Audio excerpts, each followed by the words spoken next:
state reopenings have not yet helped stem the rise in unemployment, which is expected to show another big jump in the month of May.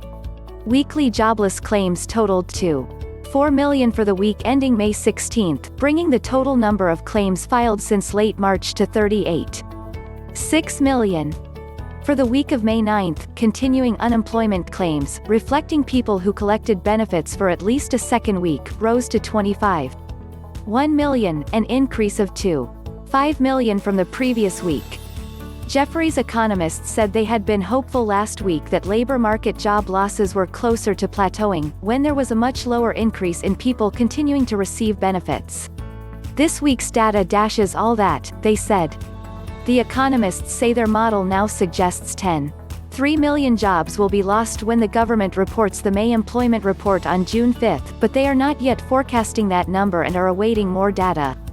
In April, 23 million jobs were lost and the unemployment rate rose to 14.7% from 4%.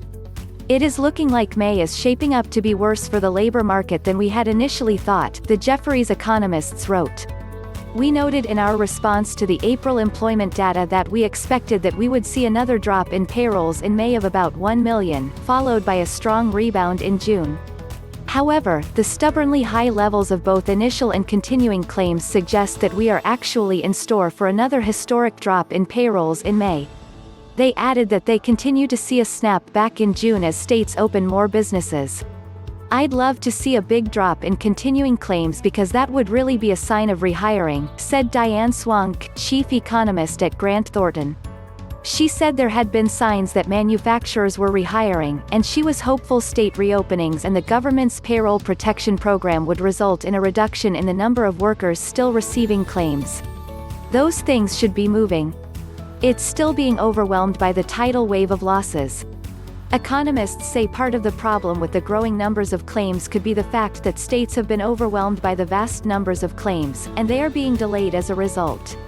But it also suggests that there could be a higher level of unemployment than expected and it could linger longer than many expected. The number of new claims was lower than the 2.7 million filed in the prior week, and well off the peak of 6.9 million in late March. Swonk said economists are now watching another number that is growing as states now grant unemployment to self-employed and gig workers, as provided under the CARES Act. There were 2 million claims reported under the Pandemic Unemployment Assistance Program, but Swonk said that number could be 1 million lower because Massachusetts reduced its initial number by that amount. As of May 2, 6